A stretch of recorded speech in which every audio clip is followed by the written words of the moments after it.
phone number again is 81-983-9550. If you would like to be a guest on this program, please contact us at 281-265-7567. This program in part has been sponsored by Sugarland Heart Center. We'll be right back after these messages from our sponsors. Good morning, ladies and gentlemen. Welcome to All India Radio Houston. I am Dr. Nick Nickham, and this is Saturday, September 20th, right? September 20th, 2014. We have two fascinating programs this morning. During the first half of the hour, we're going to be talking about Modi Sarkar, 100-day progress, and also his long-awaited trip to United States, and my special guest is going to be Gitesh Desai, and we're going to get to that in a moment. And during second half of the hour, of course, we're going to be talking about Houston Slam post-show buzz. So we want to hear from you about what was your experience if you attended the Slam show, and what things you would like to share. We are really excited to hear from you. So what we're going to do is we're going to start off with our program with our special guest. Before we do that, I want to tell you that you can also listen to us on kulfradio.com. I don't know if it's working, but at least actually you can watch this on YouTube at this time, which is being live streamed under my blog, Nick Nickham.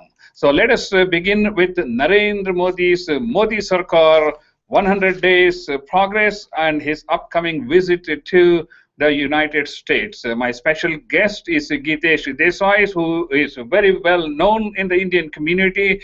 He was the past president of the Indian American Political Action Committee, and he is a freelance writer. He has written numerous articles relating to politics, and he was the national coordinator for the Global Indians for Bharat Vikas, which had a stunning success in electing Modi. The last time we talked, Gitesh, you were talking about 270 MPs positions and all this, but we'll get to that. So we would like to invite Gitesh Desai to All India Radio Houston. We are delighted to have you, and I'm really looking forward to hear you about Narendra Modi's performance in the Welcome to All India Radio. Thank you very much, Dr. Nickham, for inviting me more than one time here, again and again. I've been to your show a number of times. And good morning, listeners. I'm glad to be here, talk 100 days of Modi Sarkar in India. As you know, that Narendra Modi and his government is scrutinized more than any other leader in India, ever in the history of India. In the past of India, nobody had talked about first 100 days of the government. However, when it comes to Narendra Modi, he has a higher yardstick to be measured on. Now that is in all over Indian media, all over Indian punditry, and it has come to the United States shores as well. However, to say this 100 days, where this yardstick came from, we need to know a little background about this. Yes. In 1930s, when America was going through Great Depression, at that time, FDR, the president then, had set a high goals for himself and his administration to bring out from depression. And he said in first 100 days, this is what my administration would do. So, and he succeeded in putting high goals for the United States and its government. And from that day forward, many governments across the world set that mark, or people try to measure them against first 100 days. And that is how this 100 days of the new government came into being. In Indian context, Narendra Modi's first 100 days are been very fruitful and very successful. As he said during his campaign, that he's been elected for next 60 months, that is 5 years, not for first one. So he should be really measured after 5 years, when he performs as he's been talking. However, if you want to go and talk only about his first 100 days, as he said in past, he stands for Bharat, Shresth Bharat, and he like to take Sabka Saath, Sabka Vikas formula to bring Indian citizens into a 21st century, and that too at a very fast pace. Yeah. Okay. Let me identify. Ladies and gentlemen, you're listening to All India Radio Houston. I am Dr. Nick Nikhil, and my special guest is Gitesh Desai, and we are talking about Narendra Modi's first 100 days in office. Join in the conversation. The number to call here is 281-745-4161. Let's talk about Narendra Modi's the first 100 days. Not necessarily a report card, but in terms of domestic issues like jobs, corruption, finance, women's empowerment, inflation, and then we will move on to his foreign trips, which have made a real significant impact all over the world. Well, Dr. Nikam, as you know, I can go over many issues about the Narendra Modi government. That includes international diplomacy, inclusion of minorities, women and their issues in India, economy, job creation, price rise, security, internal and external securities. So there are a whole host of issues that one can talk about: foreign direct investments, how to contain the other economic issues that India is facing today, that he has inherited from previous government. Now, if you want to talk specifically about economy, then, as you know, as soon as he came, there are a lot of issues that money were taken away from country. The very first day in his office, he established a special investigating team to investigate the black money that goes out of India and invested overseas. So there is, as he has said in his campaign speeches, that he is going to go after the black money, and very first day he instituted SIT to investigate. How successful he has been in bringing all that money from all foreign banks. This is a issue that government has to do in a orderly fashion, establishing an institute, following the laws of the land as well as the other governments across the world, especially Switzerland. So it takes time to start the proper procedures established, but the ball has started rolling, and you know the direction. As he came into government, the first thing he noticed that there is lethargy in the system. People come and go as they wish, the senior bureaucrats and their subordinates. So the first thing he established a culture. What is the culture of the government and attitude of their officers should be. So people must come on time. They are accountable to the government, and ministers make random visits first thing in the morning, and the offices were empty. So they are taken to task. So you know where it is going. So he established the work ethics, which was missing. Right? Ladies and gentlemen, you're listening to All India Radio Houston, and we have also been joined by Gopinath Gandhi. Gopinath, welcome to All India Radio Houston. We both have to use the same microphone, which should be fine. Okay. Okay, let me ask Gopinath. 100 million young population voted for Narendra Modi with the hope of jobs. And what do you think Narendra Modi's success has been in these first 100 days or plus, in terms of, creating jobs or helping this young population? First of all, I'm glad to join you, Nick G. Sure. I think first of all, 100 days is too short a period of time to actually say whether jobs have been created or not. But I think a lot of good steps has been taken in that direction. If you look at foreign direct investment, for instance, and so there has been a lot of opening up in the FDI. There's been a lot of opening up in the FDI. Wonderful, FDI sector, for example. A lot of caps have been removed or reduced. Like, for example, have like nearly 49% FDI in defense, and you have a lot of FDI inflow into that has been approved for railways and so on. So there has been a lot of, and that is a direct precursor to job creation. The other area where there is a lot of emphasis in basically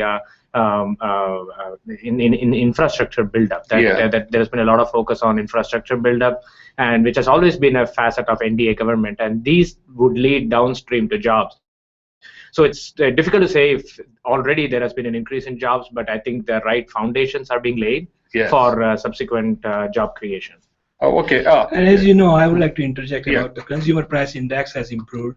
Now the wholesale price index has come down. So if you see the latest number month on month comparing from last year to this year, in 3 months that he has come to power, economy has turned the corner. It has gone from going downwards to now turning upward. So these are the indicators. Stock market is robust and showing the confidence in the government and the programs that laid out by the government. So government has set the direction. Now we have to see how it continues in that direction. Yes. As Gopinath just mentioned, foreign direct investment, his successful trip to Japan has got commitment, right, of $35 billion. Similarly, the president from China recently visited India, and he committed $20 billion investments in India, and he is coming to the United States next week. So we'll see how successful his trip will be there with President Obama's summit meeting. Yeah, we'll come to this foreign connections in a few minutes. Let's talk. Continue with the domestic issues. Ladies and gentlemen, you're listening to All India Radio. Excuse me. All India Radio Houston. If you'd like to join in the conversation, the number to call here is 1-745-4161. My special guests are Gitesh Desai and Gopinath Gandhi. Let's talk about a couple of more domestic issues. Tell us about the Planning Commission, because anything to get accomplished in government, you have to go through so much red tape before. How Modi has been successful in, addressing this issue. That is the dismantling of the Planning Commission has been one of Modi's. It's a follow-up to Modi's mantra of minimum government and maximum governance. If you look at the Planning Commission, it probably made sense in the early days of independence when resources were limited and you had to make the best allocation and a central body was required for it. Not anymore when India is a $2 trillion economy. And it had already become a dinosaur, and by some reports, it was employing about 1,400 economists, believe it or not. So, that's a job generation scheme for one, except that it would produce reams on reams of 1,000-page reports, which nobody would follow. So it's a federal structure, so the states follow their own policies, and the whole concept was very archaic. So he did a great job of dismantling it. And he wants to put together a more federal body in place, which is more of an advisory body in nature rather than produce big policy formulations and spending a lot of public money without any tangible results whatsoever. See, on the Planning Commission, there is another institute within the government was a group of ministers. That they go, all these projects have to go through this group of ministers committee. So almost more than $150 billion worth infrastructure projects have been held up in the government, different departments and planning commissions hierarchy. So by removing these two, speeding project approval, including environmental clearances. So once these clearances take place, then only you can create jobs because the work starts. So government has moved into that direction now. That's good. Ladies and gentlemen, you're listening to All India Radio Houston on 1090 AM KULF Radio. I'm Dr. Nick Nikam, and my special guests are Gitesh Desai and Gopinath Gandhi. We are talking about Narendra Modi 100 days progress. Let me touch upon one more question in the domestic issues, and then we'll move on to foreign connections. And that has to do with inflation, which was just reported to be 7.96% recently. And how do we address? I mean, that's a pretty high inflation where most of the other countries are, not having this problem. Well, as you know, the inflation been building up in India since last couple of years. If you see 2012 numbers, if you see 2013 numbers, and if you see 2014 numbers. So in 2012, it was 12% plus. Then 2013, it was 10% plus. And when the UPA left, it was close to 10%, 9.59. Now, if you see the number, you just said 7.6%. Right? So you can see how the improvement taking place. If you see the GDP growth, it has now turned from 4.6% to 5.7%. If you see the latest GDP growth numbers. I see. So when there is a growth and there is a creation of new jobs, people have wealth. So wealth creation is in process. That's how the prices will be coming down. That's why I earlier said, if you see the wholesale price index, WPI, and if you see consumer price index, CPI, has improved. Yeah. And that is, these three are indicators of improvement in the price inflation. Gopinath seems to have a point. Yes, couple of points to add to that. In terms of concrete steps, there is one particular step which is very important for Indian farmers that has been instituted, and that is the streamlining of pricing. So basically, what the Modi government did, this is a bureaucratic change that was an essential one that prevents hoarding by middlemen. So which means the farmers get the best price that they can, and the consumers get the best price they can, because you are cutting out the middlemen from the ability to hoard and jack up the prices and then sell it at a profit when the demand exceeds supply. So that is a very important change that's been done. You have to remember that from the UPA government, the state we were in economic terms, it's called stagflation. It's stagnancy plus inflation, which means GDP decline or a very hard minimal GDP growth combined with inflation, which is one of the worst situations to be in. Right now, I would say India, like as Gitesh ji mentioned, we have had the best GDP growth in the last 9 quarters. And so, yes, the inflation has been tamed relatively. There is still work to be done, no doubt about it. But I think there are early indications that we are getting out of the stagflation stage. At least there's growth happening with inflation.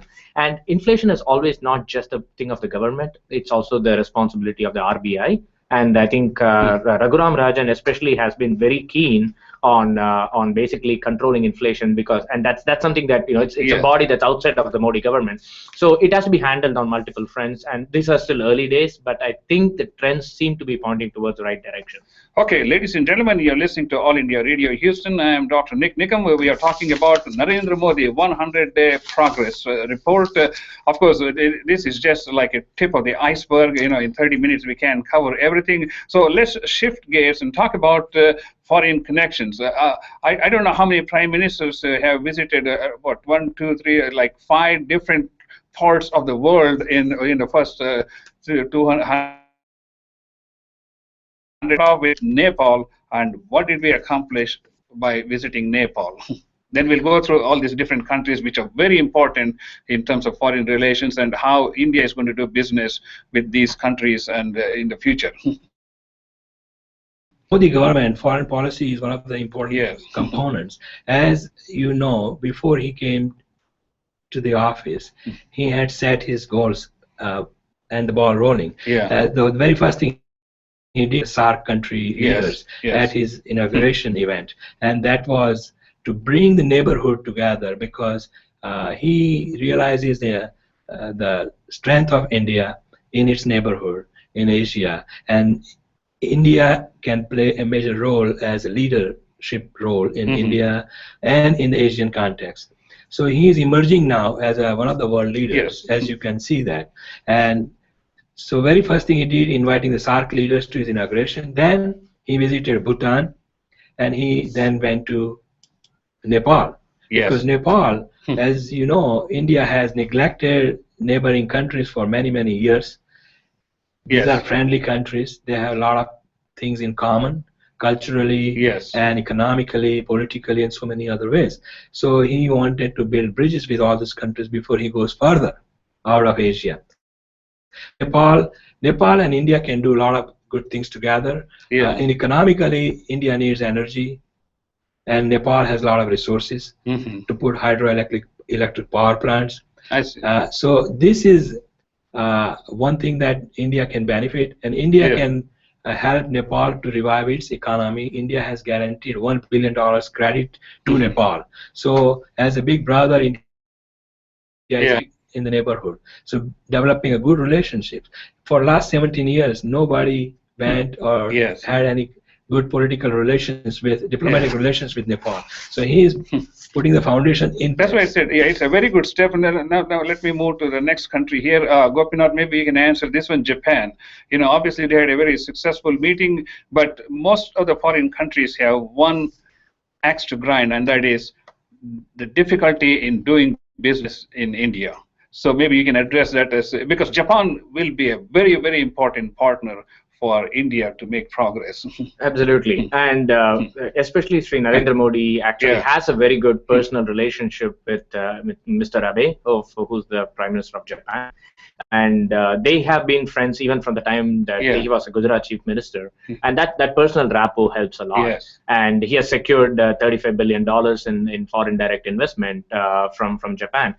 So this visit was important in so many different ways. In terms of technology know-how, Japan has a lot to offer. That's right, and in terms of just strategic relationships, in terms of making sure that we form an India-Japan axis, so that we have, I would say we would say we are both wary of the expansionist policies of China. So even from a strategic perspective, holding hands with Japan makes a lot of sense.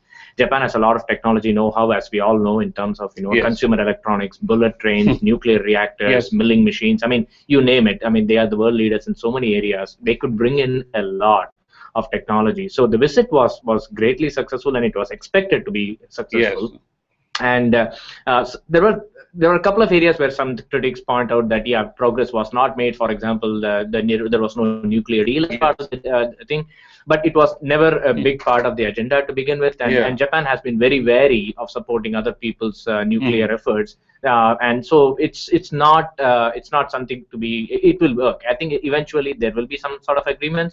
It's too much to expect this in the first 100 days. And if you look at it, the fact that it's almost like the fact that we've had such a great visit by Modi ji to Japan has had knock-on effects. So now Australia wants to talk to us, and they just cleared supplying uranium to India, which I think would not have happened if the Japan trip had not happened. So similarly, China is now knocking on India's doors, wanting to match at least the investments that Japan is making, so that they don't feel that they are left out of the growth story that India is going to be. So the Japan story was successful from many different prisms, if you want to. I mean, most foreign countries do want to do business, but the roadblocks are so intense and immense. How is Modi going to address this, not only for Japan, but for other countries also? Then I will switch to BRIC with Gitesh. So actually, it's actually one of the local political analysts and essayists here, Sunanda Vashisht from Houston. She wrote a really good piece about Modi ji's first 100 days. One of the things she talked about was this concept of big little things. So what Modi ji is doing is a lot of big little things. So there are I largely agree with you, but there is no silver bullet. There is no one big thing he can say that if I do this, then all problems are solved. Well, that's too easy. And if it was that easy, then many people could have done it. So he's doing a lot of little things right. So starting from streamlining of bureaucracy. Let me give you a simple example of this concept of self-attestation of documents. We had a policy in India whereby for anything, we want to get any sort of clearance done, we want to apply for anything, an individual has to get this document signed by a notary and all of that kind of jazz. So no, he has moved away from that and saying that citizens can now self-attest documents, which basically says that under penalty of perjury, what I'm saying is true. The other thing he's introducing is this concept of clearances. So if an industry wants to invest in India, depending on the kind of business it's in, they may have to get up to 100, 200 clearances. He's going to, and this portal has already started. This is going to be an electronic portal, self-service, whereby a business wanting to start in India can online go and download all the documents that they want, submit all of them, track the progress online on which ministry are they getting held up in, raise the complaints, no middleman, no bribes, no nothing, and it's completely electronic and self-service. And he wants to get this done for every single industry. Now imagine the kind of boost in investor confidence that will give you when they find that they don't have to deal with Mr. X or his secretary and have to pass a suitcase to get things done. This is all electronic, completely transparent, no humans involved. I mean, we could be sitting here and talking for 12 hours and still not even touch one major topic. But anyway, on foreign policy, let's say a couple of sentences about visit to BRIC nations meeting and World Trade Organization. And let's move on to the more important issue, which is the topic, which is Narendra Modi's visit to the United States. Gitesh, you can start off with what did we accomplish in the BRIC nations and also at the World Trade Organization. There were some issues with the World Trade Organization where we didn't make the impression we wanted to make. Well, visiting Brazil for BRIC Nations Summit, where other countries participated: Russia, China, South Africa, and Brazil, which was a very important exposure for Modi ji on an international stage. That was his first event, major event, where he would be interacting with leaders of the other nations. So it was a great impact that he left behind, and that's where he built a rapport with Chinese premier, and that carried forward. We saw last week in Gujarat and in New Delhi when Chinese president visited. But the important thing that came out from Brazil was about the BRIC international banking. So India will be the first chairperson of that bank, and this was established as a Chinese location, that is probably in Shanghai. $100 billion investments. Now, as you know, in the International Monetary Fund and the World Bank, whenever the developing nations go for loan or credits, there are a lot of strings attached, and they dictate lots of terms on those developing nations. Oh, we've seen that with Greece and Italy and all these places in Europe. And the member states do not have equal power, equal weightage. So in this BRICS bank, all BRIC nations will have equal say. So no one has a veto power on other 4 nations. So they are going to treat equally with equal respect, and they will be evaluating needs of developing countries. It's not only for this, but there are a number of other developing nations. That's where your influence will be seen down the road, decades from today. How one can influence those developing nations in forming the international opinion, international policy, and that's where India's strength will be shown. So it was a great success in BRIC nations as India emerged, and India got the first chairmanship of that institute. Gentlemen, it's really fascinating just sitting and listening, even though I'm not interjecting, because I just want to listen, because this is what we want to get the world to know, as what the opinion from Houston is about Narendra Modi's office as Prime Minister. And it looks like I need to get you back again, and we spend a whole hour on these topics so that we can educate the whole, not only Houstonians, since it's going to be live streamed to YouTube, to everybody across the globe.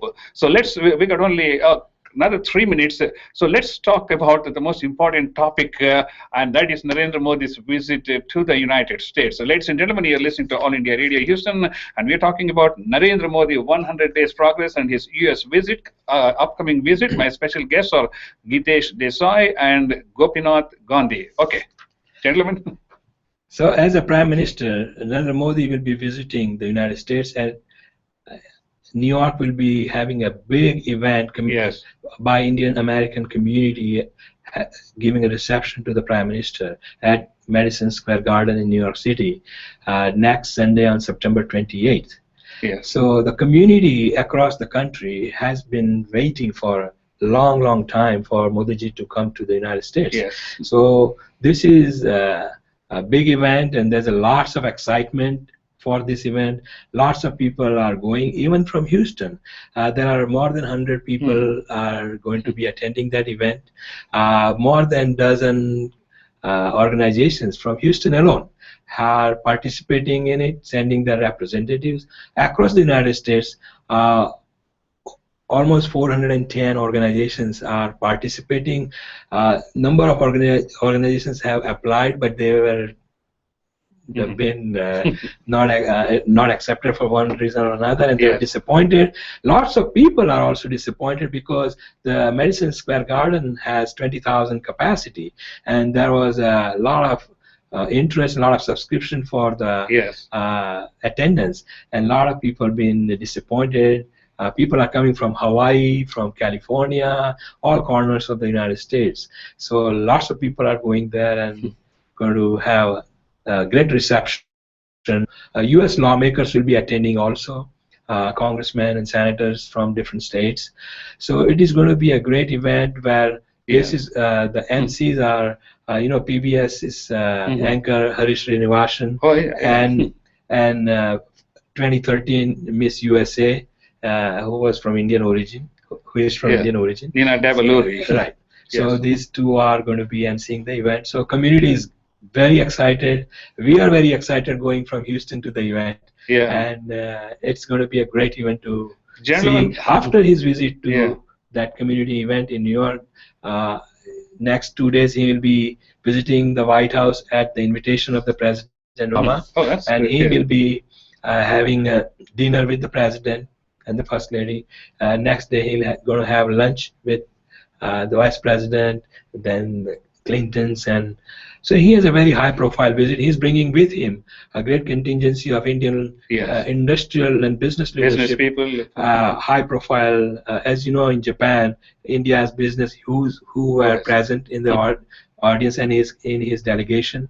Similarly, in the United States, when he's coming, he's bringing who's who of India's business and industry, leaders of Indian businesses, because as you know, India needs lots of foreign direct investment. India has 5% of its population under age 35, so lots of job creation is on his agenda, and he is keeping a lot of issues at the same time.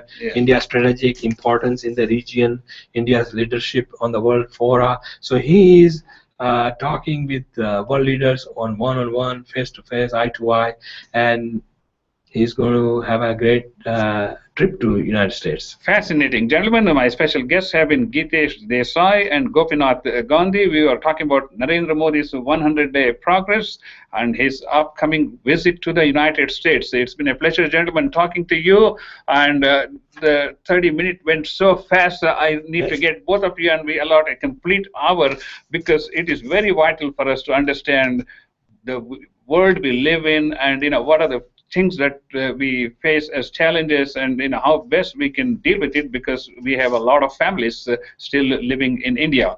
Okay, thank you very much, and ladies and gentlemen, we'll be right back after this message. Thank you very much, Dr. Nikam, for inviting us. Thank you very much, Nikamji. Thank you.